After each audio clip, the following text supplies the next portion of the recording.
Yellow Productions presents 10 Things to Know Before You Go to Las Vegas, Nevada. I'm Chris. This is Topher. Together we make Yellow Productions. We do travel guides that are fun, informative, and entertaining. And in this video, we're going to tell you everything you need to know before you come to this place. Often, I think of it as the entertainment capital of the world. That's, I guess, LA, but there is certainly a lot of entertainment here. So the first thing we're going to talk about is that Las Vegas is big.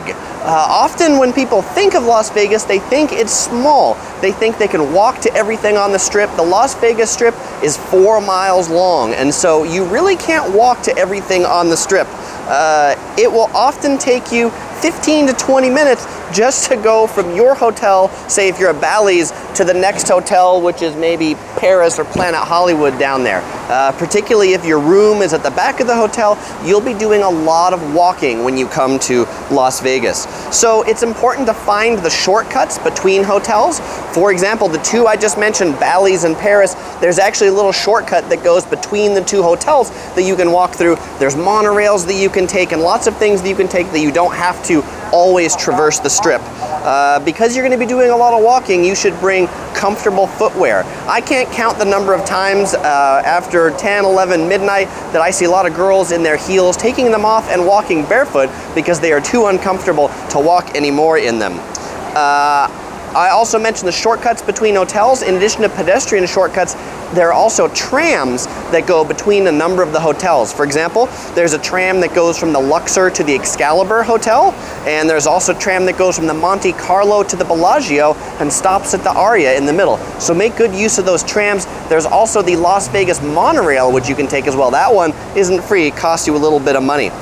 Something else to know about Las Vegas being big in transportation is that taxis, you can't actually hail a taxi on the Strip. If you want to catch a taxi, you're going to have to go into the kind of hotel lobby area. There will be a taxi rank, and that's where you can pick up a taxi from. But be prepared to wait in line because taxis are pretty popular. Don't think you're going to get one instantly. Sometimes you can wait up to 20 minutes to get into a taxi.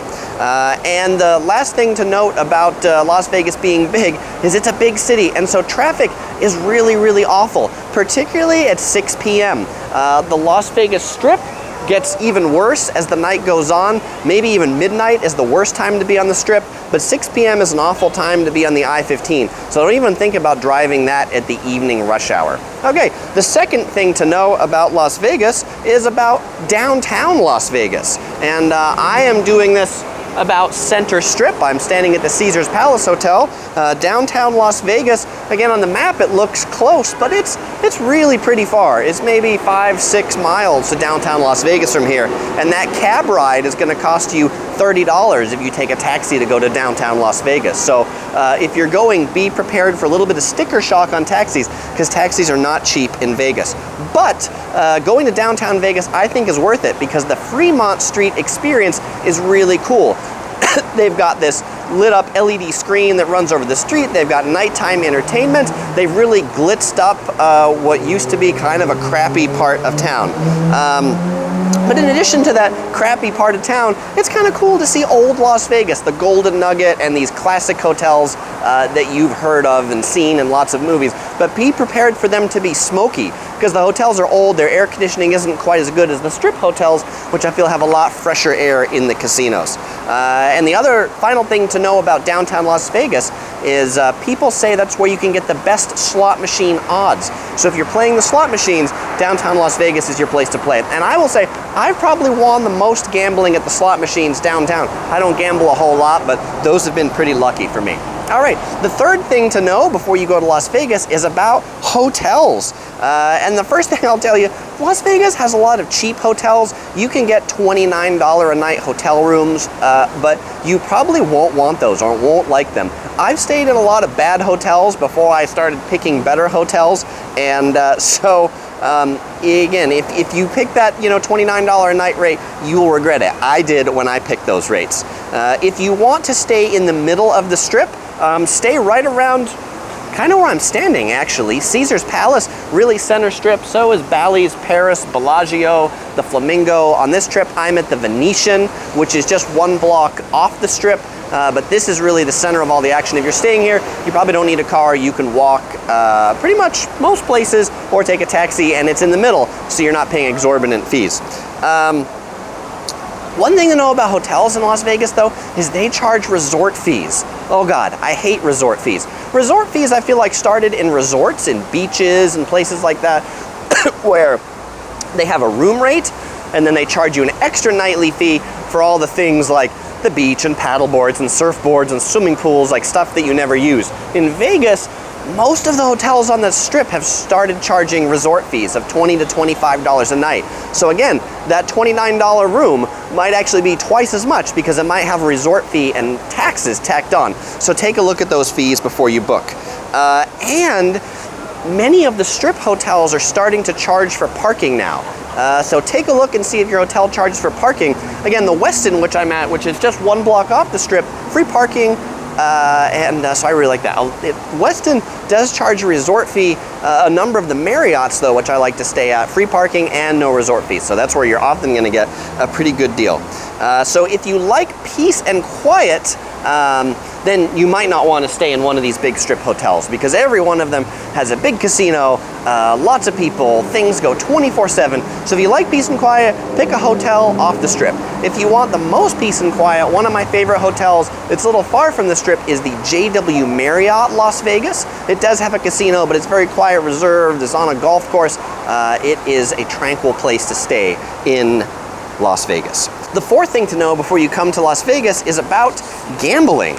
And so if you are coming to gamble in Las Vegas, you should learn the games. Don't play a game if you don't know the rules, because if you don't know the rules, chances are you're just throwing your money away. But the cool thing about learning the games is lots of the casinos actually have free classes that you can learn the games in.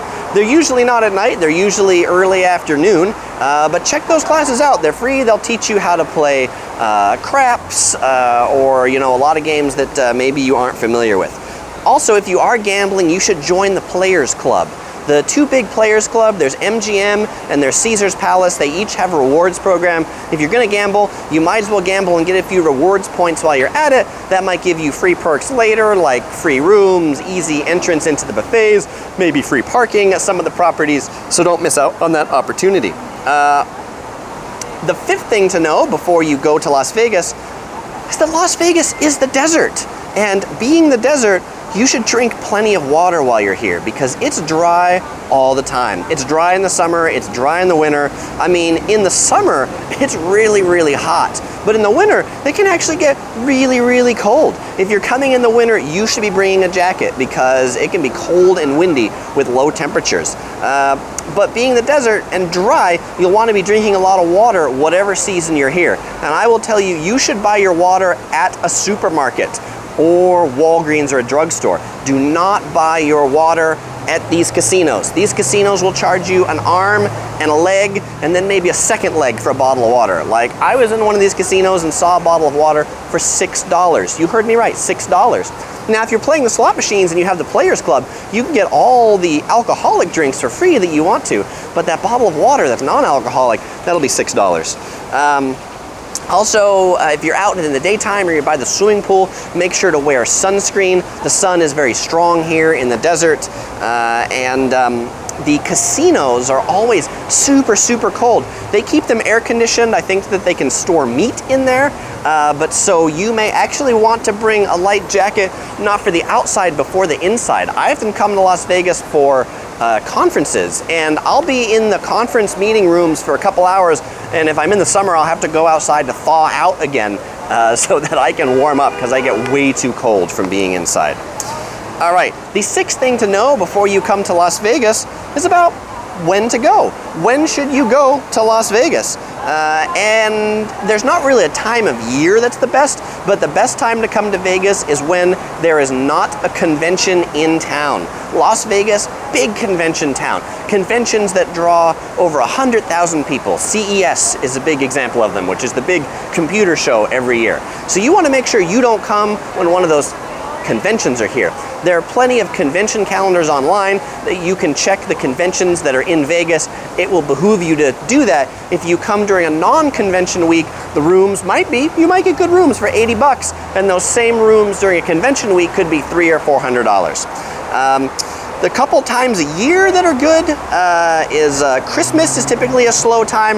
After Thanksgiving is also a pretty good time to come to Vegas. Also midweek is a good time, like Monday to Wednesday is like the least busy time in Vegas. The busiest is the weekend, particularly for all the people who can drive in from Southern California, from LA. They typically come Friday, Saturday, and then drive back Sunday. So if you are coming from LA to Las Vegas, don't drive back from Vegas on a Sunday afternoon to LA. What's normally a 4-hour drive will take you 7 hours with all the traffic of people going back to LA from Vegas. And the other thing to know is that Vegas, it doesn't ever close. I mean, I know there are holidays that most of us take in this country, but they don't in Vegas. Vegas is 24/7, 365 days a year. Everything here is pretty much open all the time. I mean, that's a slight over-exaggeration. Some of the stores and the buffets, they do close at night, but they'll be open 365 days a year. Typically, even on Thanksgiving and Christmas, you will find this a fantastic place to be. All right, the seventh thing to know before you come to Vegas is about food. And the food in Vegas is awesome, without a doubt. I just finished eating at the Bellagio buffet, really good buffet. Caesar's Palace, where I'm at, has the Bacchanal, I'm not sure how to pronounce it. It's rated the #1 buffet in all of Las Vegas. The buffets here will be hands down the best buffets you eat, I'm gonna say, anywhere. But in addition to all the great food, there's also lots of crappy food. So I read somebody that was describing it and said, you're never more than 100 feet away from the best gourmet food of your life, but you're also never more than 100 feet away from the worst $2 hot dog of your life. So do your research, because not all the food here is the best. Some of it really caters to tourists. So a lot of the good ones, I will say, are the non-obvious ones. For example, there's a restaurant in the Venetian called Bouchon. It's this fancy French restaurant, but in order to find it, you have to go up one of the elevators that's basically marked for guests only. You would never know how to get to this restaurant or that it was even there unless you knew it was there and you knew to look for it. And also, if there's a famous restaurant in the world that you've wanted to eat at, chances are it very well may have a location in Las Vegas. For example, in Los Angeles, there's a famous breakfast place called Egg Slut. You may have seen it if you've seen my Los Angeles Cheap Eats video or my Food Halls video. Well, they have a location here in Las Vegas. Also, the Hofbrauhaus from Munich has a location here in Las Vegas. The Shake Shack, which is from New York, has a location here in Las Vegas. There are a lot of restaurants in Las Vegas that have their basically second location out of their original one here. So do take a look for some of those specialties. But the food, it can be expensive. Those great buffets that I talked about, the one I had at the Bellagio was $38 for dinner. So it wasn't cheap, but there are some that are cheap. And if you're interested in those, check out my video on the best cheap eats in Las Vegas. Links in the description below. You know, you can still find a T-bone steak in Las Vegas for $4.95 if you know where to look. The cheapest food is typically not on the strip. The cheapest food is usually downtown. Chinatown has good eats too. And the other thing to know is you can get breakfast pretty much 24/7 here, because this town, again, never sleeps. People gamble till late at night, wake up at odd hours. So if you want breakfast at 7 p.m., you can usually find it. So now, in the food section, I've been talking a lot about buffets. I got 7.1 to tell you just about buffets. The buffets are great, but just once a day, please. Caesar's Palace has this like 24-hour buffet pass that you can have all you can eat from all of their buffets within 24 hours. That is just crazy, because when I eat one buffet, I'm pretty much done for the next 24 hours. If you try to eat 2 buffets in a day, you will pretty much gross yourself out, I think. I gross myself out when I do it. The best time to have a buffet is right at the end of lunch, right before dinner. A lot of buffets are more expensive during dinner, have better food during dinner, and if you time it just right, you can get to a lot of buffets and pay the lunchtime prices, but eat the dinner time food. But the lines for dinner on weekends, things like that, they can be long. Think 1, 2, 3 hours. That was a really loud car. I was going to eat at the Caesar's Palace buffet this evening, but the wait was 90 minutes on a Tuesday at 6:15 p.m. So prepare yourself for the waits. And so if you want to avoid the rush, eat your dinner at 5 p.m. or 8:30 p.m. Pick early or pick late. 7.2, this is in the food section. It's about alcohol, and you can drink alcohol anywhere in Las Vegas. You can drink alcohol in the casinos, you can drink alcohol on the street, you can drink alcohol crossing the street, but you need to know that you can only drink alcohol if it's on the street, if it's in a plastic cup. No glasses are allowed on the street. So if you're leaving a hotel and you have an alcoholic drink, ask for a to-go plastic cup. They'll be happy to give it to you, and you can carry your drink as you go. You'll often see tons of people carrying these like foot-long margaritas with them as they walk around, because everybody knows you need a foot-long margarita everywhere you go. That makes the vacation so much better. All right, the 8th thing to know about Las Vegas is about ATMs, and it is that ATMs are expensive. Almost every hotel has ATMs as part of their like bill breaker machines, because the same machine that you would use to cash out your ticket vouchers from the slot machines, you can use typically as an ATM. But they are going to charge you a ridiculous surcharge to get your money out, and then you lose your money and give it to the casino anyway. So I don't even know why they charge you the ridiculous ATM fees, but they do. If you're looking for a bank ATM like Bank of America, they're actually really hard to find. There's very few actual bank ATMs on the Strip. You'll find them a few blocks off the Strip, but if you don't have a car, they are hard to come by. So make sure that you prepare ahead, bring cash with you. Don't be planning to get here and take out cash from the ATM unless you want to just give away lots of your hard-earned money to the banks in the form of ATM fees. The 9th thing to know about Las Vegas, this is the second to last one, is smoking. Smoking seems to be allowed almost everywhere here. I'm not really a fan of smoking, and so it starts to bug me after a while. The Strip hotels are a lot better because they have a lot better ventilation, but if you're in downtown Las Vegas, you will really notice that there is smoke everywhere. So just be prepared for that. The 10th and final thing to know before you come to Las Vegas is about tipping. Las Vegas is a city that runs on tips, and it seems like everyone here is going to want your tips. The waiter, the waitress, the person in the buffet, the taxi driver, the bellboy, the people that you take a picture with on the street. There are these people that dress as like showgirls or Elmo, and of course they'll be like, take a picture, take a picture, take a picture.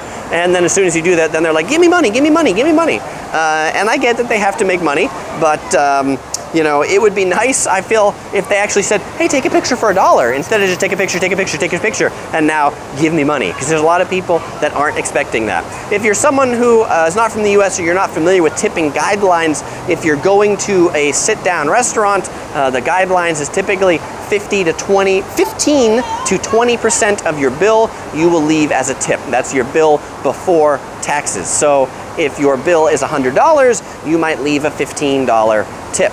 Taxis, you would probably tip 10 to 15, 20%, depending upon how good the ride is. In your hotel, you should also tip the housekeeping. A couple dollars a night is typically nice. And if people bring bags to your room, $1 or $2 to help them out with that. The valet, you might tip $1 or $2. There's guides you can look up for tipping etiquette, but just be prepared to have a lot of $1 bills for tips. When I come to Vegas, the first thing I do is I take my 20s and I go into the bill breaking machines in the casinos. I put the 20s in there and get a whole bunch of ones so that I have a whole bunch of $1 bills for my stay for all the tips.